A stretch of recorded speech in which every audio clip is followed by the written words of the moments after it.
Olá, queridos telespectadores, estamos de volta com o nosso programa do Claquete em Cena. Eu sou o Elibe, o seu apresentador amador. Ao meu lado, Carlos Campos, o nosso jornalista, crítico e comentarista de cinema. Hoje a gente traz um pouco das reflexões do universo cinematográfico, do universo dos videogames, ou das duas coisas ao mesmo tempo. O que você acha, Carlos? Você acha que é mais legal fazer videogame, fazer jogo eletrônico ou fazer filme? Você que é um Alguns diriam que é mais legal fazer videogame porque está dando mais dinheiro, né? Alguns diriam isso, né? É muito interessante essa história entre o cinema e o videogame, e como o videogame é uma coisa muito nova, o videogame não era parte constante dos filmes, né? Demorou muito para o videogame chegar ao universo cinematográfico. E agora existe todo um movimento para cada vez mais esse universo dos games chegar nesse universo dos filmes, casando tudo. Originalmente até era impossível, a gente o Pierre Levy já existia, ele já fazia as suas previsões de convergências. Porém, os estúdios, tanto de criação de jogos quanto de criação de filmes, ainda não tinham juntado as sílabas. Ainda não, mas eu catei a referência do Pierre Levy, porque a gente vai catar essa referência. Tudo começou no início dos anos 90 e até graças à Nintendo, que já estava chegando no seu ápice nos videogames e começou a considerar, obviamente, que quando você cresce muito, você pode apostar em outras mídias, como no caso de desenhos animados e tudo mais. E, obviamente, o cinema acabou sendo também uma opção para a Nintendo continuar aí no seu crescimento. E daí veio a ideia de fazer um filme baseado em um personagem de videogame, que foi o caso do Super Mario Bros. Em 93. E daí começou toda uma leva de filmes baseados em videogame, com um pequeno diferencial. Esses filmes não deram muito certo no início, sobretudo. Esses filmes não foram tão bem recebidos, sobretudo como a Nintendo mesmo esperava, e o fracasso até do Mario Bros. Em 93, que rendeu muito pouco e o filme também não foi muito bem aceito, acabou afastando a própria Nintendo desse universo cinematográfico, tanto que a Nintendo não voltou a esse universo cinematográfico até agora, apesar de que várias outras produções baseadas em videogame já terem sido feitas.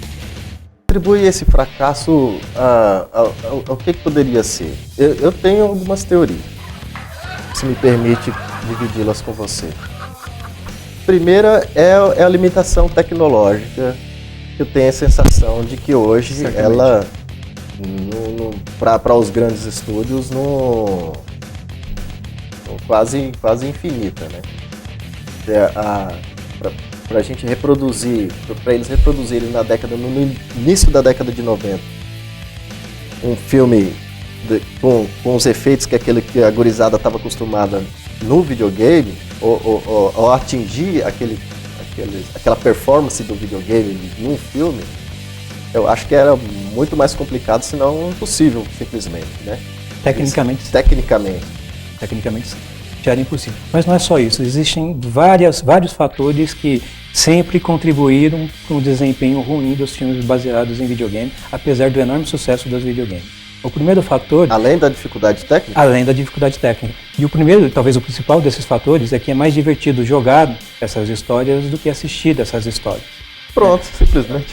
O fato do videogame permitir a quem tá lá desfrutando do videogame ter essa interação modifica totalmente a relação tua com o material.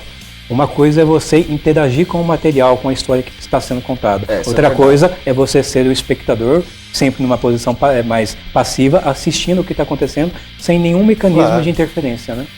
Isso já dificulta.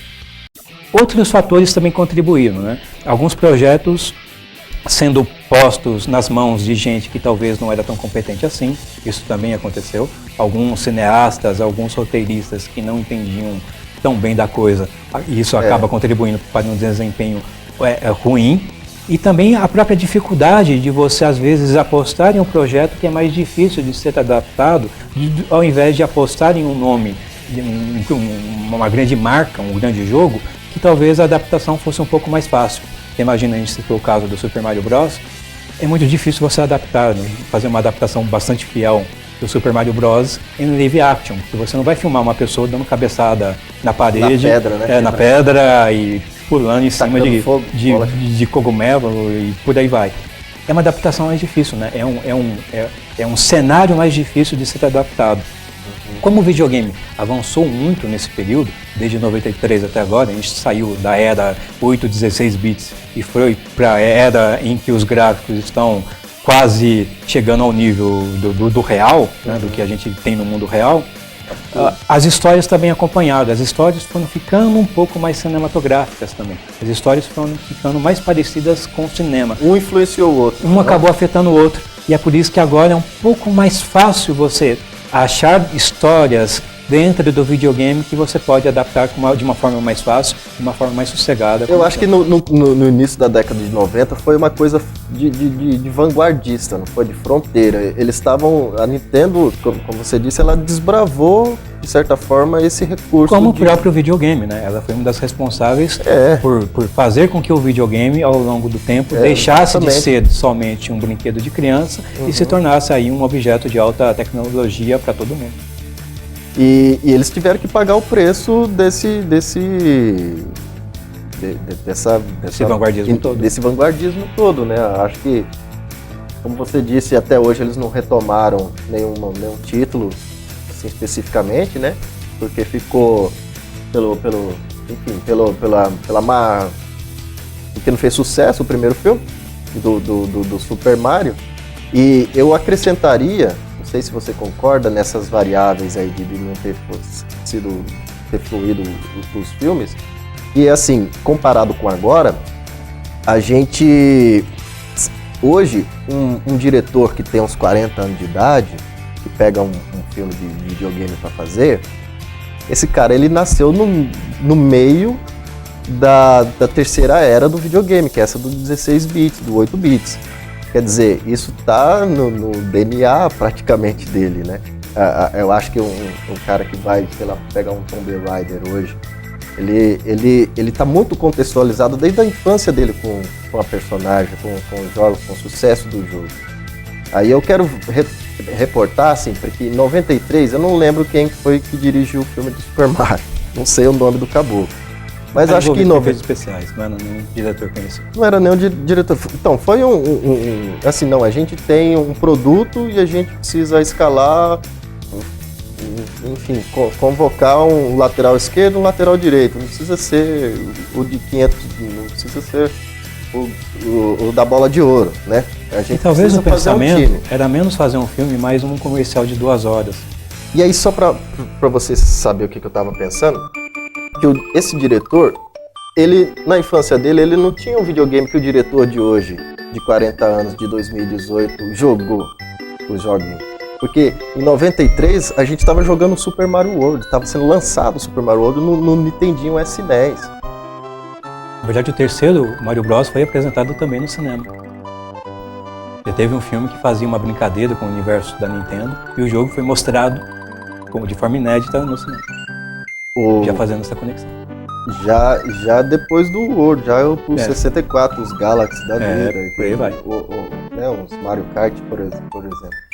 E eu acho que, assim, essa dificuldade de você ter uma equipe técnica que fosse jogadora de videogame, E que compreendesse os videogames, né? Isso aconteceu muito. Você pega outros casos, como é o próprio caso do Mortal Kombat, que veio depois, acho que de 94. Eu ia citar o Street Fighter, Double Dragon, que é na mesma safra. É, na mesma safra, e você vê que existe uma dificuldade de entender até esse universo dos videogames. Não é só a questão da pessoa não ter tido acesso na sua infância, mas a própria, e talvez por conta disso, essa dificuldade de entender esses personagens lá do videogame, né? Então você vê isso muito nitidamente, porque tem hora que os caras adaptam algo que talvez não seja tão importante do original, e tem hora que é algo que é extremamente importante no original e o pessoal deixa de fora. No caso do Mortal Kombat, todo mundo lembra do jogo, o jogo já era um jogo mais adulto, né? Tinha toda a questão do sangue e tudo mais. Obviamente, na hora de fazer o filme, preferiram fazer um filme para crianças. Então você tem aí uma desconexão, né? Todo mundo que jogava o jogo já era crianças que jogavam o jogo com sangue. Não, o gamer já era um gamer mais adulto. Mas daí você faz um filme objetivando as crianças. Então, ou seja, o teu filme não está objetivando exatamente o cara que joga. Já dá uma confusão. No caso do Street Fighter é a mesma coisa. Você tem no Street Fighter os que são os personagens principais no jogo. No caso do filme, já muda tudo isso. Alguns dos personagens que deveriam ser o principal ficam como coadjuvante e alguns dos coadjuvantes assumem como principal. Tem que, assim, se eu fosse os produtores, eu ia fazer a mesma coisa. Entendeu? Não, você é superior a esses produtos. Você é capaz de fazer coisas superiores. Assim, só para justificar, porque, nós jogávamos, adorávamos jogar e ansiosos para receber o filme na grande tela, como todo. Mas do ângulo de visão deles, dos produtores, os caras, igual você disse, eu não entendo, ela já chegou num limite do produto que talvez essas outras plataformas fossem estratégicas para o business. E aí é onde que entra esse risco assumido de não fidelizar tanto algumas coisas dentro do filme que o jogador estava acostumado no console, no cartucho, no jogo. E o contrário também, aquilo que eles se dedicaram tanto no filme que a gente sempre levou no contexto do jogo. Mas se o filme não é só para jogador, é para fazer novas clientelas, eu acho que daí aí se justifica eles, não, tudo bem, vamos dar uma romantizada na coisa, vamos deixar mais, de repente um perfil feminino que não tinha no jogo do Mortal Kombat, poderia passar a ter, assistir o filme no cinema, etc. Mas essa é a boa adaptação, né? É você não destruir o material original, você manter o que fez com que o material original fizesse sucesso, tanto que vai virar filme, não existe um motivo, não pode desperdiçar esses motivos, mas aí você faz esses ajustes para tornar o filme mais atraente, obviamente, para todo mundo que não conhece o original. Aí é esse erro na adaptação, né? Essa coisa assim, o que eu faço para adaptar? O que eu pego do original e o que eu acrescento para fazer com que o original funcione num outro formato, que é o formato cinematográfico. Aí também acaba faltando até a competência, né? Vem o desconhecimento do original, mas também vem a incompetência de você não conseguir realizar essa mistura da forma que deveria ser feita. Falando em incompetência, se é que você me permite, se é que os nossos telespectadores nos permitem julgar julgamentos alheios, tudo bem, ok, mas não me coloque um Van Damme de 1,5 m para fazer o Guile do Street Fighter. Van Damme foi a tentativa de pegar alguém famoso na época para fazer com que o que chamasse as pessoas que não conhecem o jogo fosse o nome. Era o cara da bilheteria. Era o cara que estava sendo cotado justamente para isso. Aí você pega, né, quem dirigiu o filme foi o Steven A. de Souza, que na verdade era um roteirista. Você vê às vezes como falta competência, né? É um roteirista que já tinha uma certa carreira no cinema, mas talvez não fosse realmente o mais indicado para assumir a direção de um projeto extremamente difícil, porque é um filme que você também conta com vários protagonistas num filme só. Né? Porque a partir do momento que no jogo você seleciona o seu... Street Fighter, você seleciona o seu personagem, aquele personagem para você é o protagonista da série. Cada um tem o final, inclusive, né? Vai ter até o final. E no filme você tem que optar por um e tornar um, no caso o Van Damme, talvez foi com o Gairo, que talvez não era a opção mais né, que deveria ser feita, né, já que os protagonistas costumam ser Ryu e Ken, e daí o filme acaba se perdendo também. Mas é interessante que esses filmes, eles também aproveitaram, eles fizeram um pouquinho de sucesso por causa da questão da novidade. Né? Não haviam filmes desses na época, né? O primeiro filme de videogame levado ao cinema foi o Super Mario. E quando chegou um Mortal Kombat, quando chegou um Street Fighter, a recepção não foi exatamente das mais ruins, porque havia esse conceito de novidade. Só de você ver um personagem do videogame em live action, usando um uniforme, era algo muito novo que chamava a atenção. Hoje, com certeza, isso não chama atenção mais. Nós já estamos até cansados de ver esse tipo de transposição. O personagem que nunca existiu. Porque o gráfico do videogame hoje é o mesmo da grande tela. Não, o gráfico de 8 bits era diferente. Eu estava muito ansioso para ver como é que ia ficar na tela. Então, só a graça de você ver esses personagens no cinema já deu um certo combustível. E esse é um dos fatores que, apesar do sucesso não ter sido imenso, a coisa deu um passo à frente. Nós já teria morrido e ficado morto, permanecido morto, caso não tivesse tido essa recepção. Pelo menos era novidade, e na base da novidade, aos trancos e barrancos, o gênero foi sendo mantido, até chegar agora com mais ferramentas para que esses filmes sejam feitos de uma forma mais interessante. Eles melhoraram a escola de design de games entendeu já isso em todas as escolas, na verdade, de que a narrativa ela é fundamental. E eu acho que até, por exemplo, os jogos de PC da Microsoft, isso já 90 e bolinha, eu jogava eles no computador e falava, pô, mas que jogo diferente, parece que eu tô vendo um filme. Primeiro que você não morria. Você só morre se você quiser mesmo. Enfim, ele tem uma jogabilidade que você transitava, você só no final da cena que você escolhia se você entrava na porta da direita ou da esquerda para o jogo continuar, praticamente.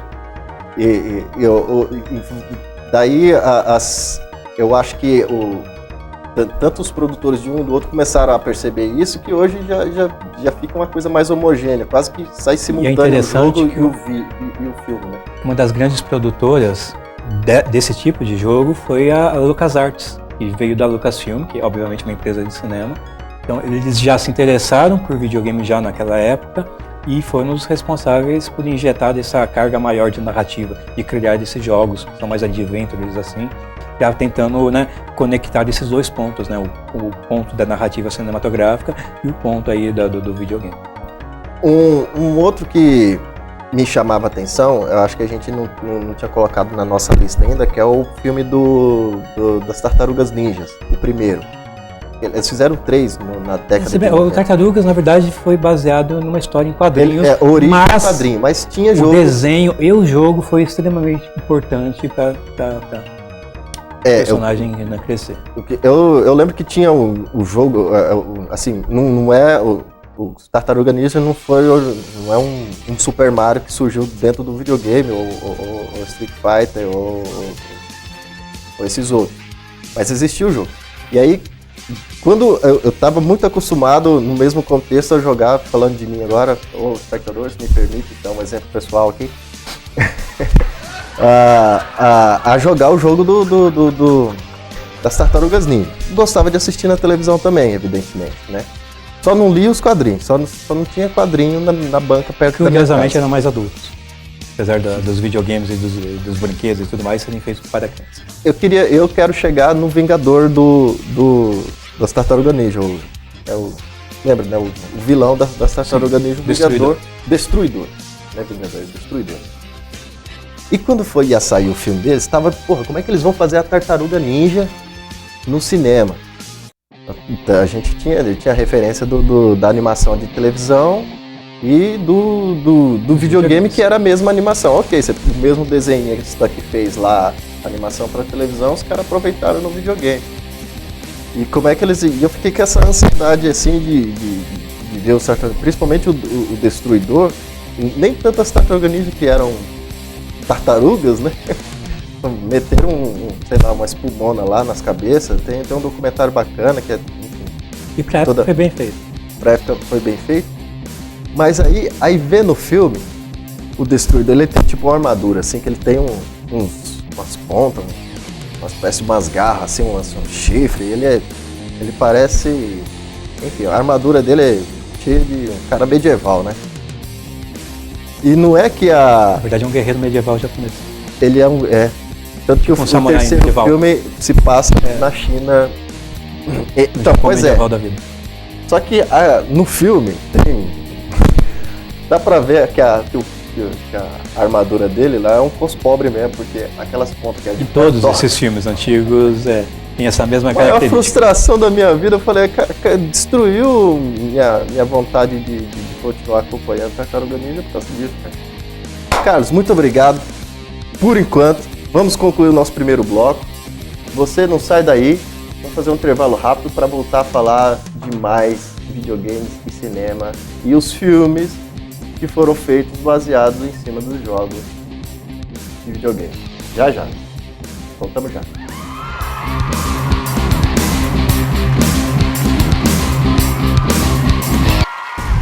Em 1982, a NASA lançou uma cápsula do tempo no espaço, contendo exemplos de nossa vida e cultura, na esperança de fazer contato com vida extraterrestre.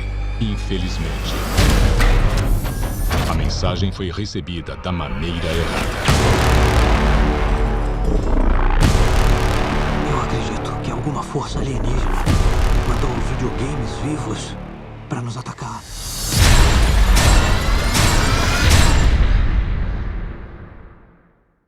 Faz sentido. Da Columbia Pictures. Nunca enfrentamos uma ameaça como esta. Precisamos de peritos em videogame. Esses caras foram campeões em 1982. Sam Brenner, campeão mundial de Pac-Man. E aí? Ludlow Lemonsov, o maior recordista de centopeia. Também conhecido como o seu pior pesadelo! Ed Plant, rei do Donkey Kong. Este ano, Você tem que achar o padrão e atacar antes! Não sei de padrão nenhum! Não! Atira na cabeça! De nada! O único jeito de derrotar o Pac-Man é com fantasmas. Quer fantasmas? Olha aí seus fantasmas. Vamos com tudo! não são os heróis que queríamos.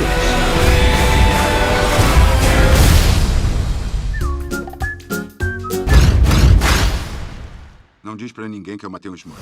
Mas são os que temos. Sai daí, ele vai comer você! Vamos conseguir. Senão, o mundo acaba.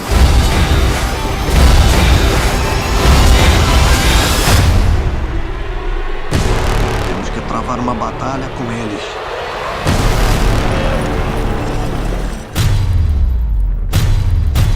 Donkey Kong. Você é péssimo nesse jogo. Pixels. Quero apresentar o criador do Pac-Man. Professor Iwatani, o que tá fazendo? Eu vou falar com ele. Ele é meu filho. Olá, meu menininho. Olha como você cresceu. Que meigo, ele é tão fofo. Bom menino. Alguém mata esse lixo idiota! A invasão começa. Olá, estamos de volta com o nosso Claquete em Cena, o nosso programa de cultura pop, de entretenimento e universo cinematográfico, aqui pela TV Cidade de Jacareí. Ao meu lado, Carlos Campos, nosso crítico e comentarista / jornalista de cinema. E hoje /gamer. /gamer hoje, com certeza absoluta, nos dando mais detalhes a respeito de décadas atrás, no surgimento, ou pelo menos o primeiro momento que nossa humanidade pôde assistir aquilo que ela jogava, né, Carlos? Exatamente. A gente tratava de Super Mario, da nossa querida Nintendo, que foi responsável pelo console, acho que de todos esses filmes que foram, a popularização dos jogos, que se tornaram filme na década de 90, né? E o próprio mercado dos videogames, né? A Nintendo tirou o mercado dos videogames do fundo do poço na década de 80 e criou o mercado que existe hoje. Sem dúvida. E E dentre tantos títulos, você lembrava de um que era o Wing Commander? A gente estava comentando, né, dessa relação entre cinema e videogame, como às vezes, né, as coisas se misturam, né? A gente estava comentando que às vezes pessoas que não conheciam muito bem os videogames acabavam fazendo os filmes. Ah, era verdade. E no caso do Wing Commander foi uma coisa meio inversa. Foi o criador do jogo que assumiu a direção do filme.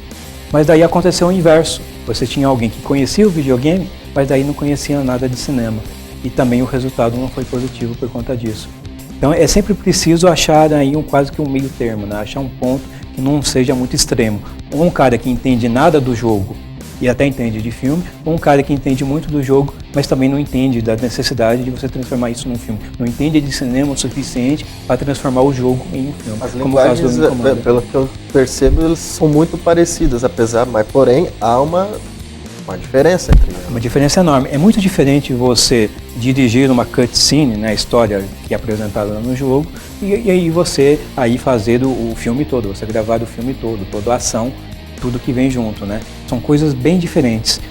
Um dos ganhos que os jogos baseados em videogames vão ter daqui para frente são profissionais que já nasceram inseridos nesse universo do videogame, que estão estudando cinema e não estão se tornando aí cineastas e vão poder fazer essa ponte, né? Esse entendimento que não existia no início dos jogos, mas também esse entendimento do que é um filme mesmo, de como eu posso pegar o videogame que eu tanto gosto, que eu tanto respeito. É o beabá. Exatamente. Eu acho que esse é o beabá. Em live action que nem sempre casa com o produto original, você adapta num formato que é mais receptivo ao tipo de gráfico que você tem em certos jogos, né? Como é o caso do Angry Birds. Em 2001, lançaram o Tomb Raider. Tomb Raider era PlayStation já. Sim. 96, né? Sim. Primeiro. Era 32 bits já. Mas eu nunca joguei ele Tomb Raider no PlayStation, porque vinha pra PC também. E aí quando veio a nossa amiga Angelina Jolie, que se num Street Fight o bilheteiro era o Van Damme, a Angelina Jolie teve, acho que, muito mais êxito do que ele. Até porque se encaixava mais no personagem. Até porque se encaixava mais na personagem, né? O Van Damme é do personagem só porque fazia artes marciais. Ela não, ela é a Lara Croft, ao menos a interpretação que a gente tinha da personagem lá nos anos, né, no início dos anos 2000. E a gente não tem mais tempo para falar dela, e ia falar também, queria esticar porque vai ter um outro Tomb Raider agora e tem mais um em cartaz ainda. Eu não page do The Rock. Mas isso, infelizmente, Carlos, só vamos poder fazer no próximo programa, porque o papo tá bom, mas o pessoal precisa comer e a gente já está aqui há muito tempo, há muitas horas. Então, muito obrigado pela presença de vocês, por ter nos acompanhado, pela paciência e pela disposição de nos assistir. Até o próximo programa, se você gostou. Um beijo, tchau!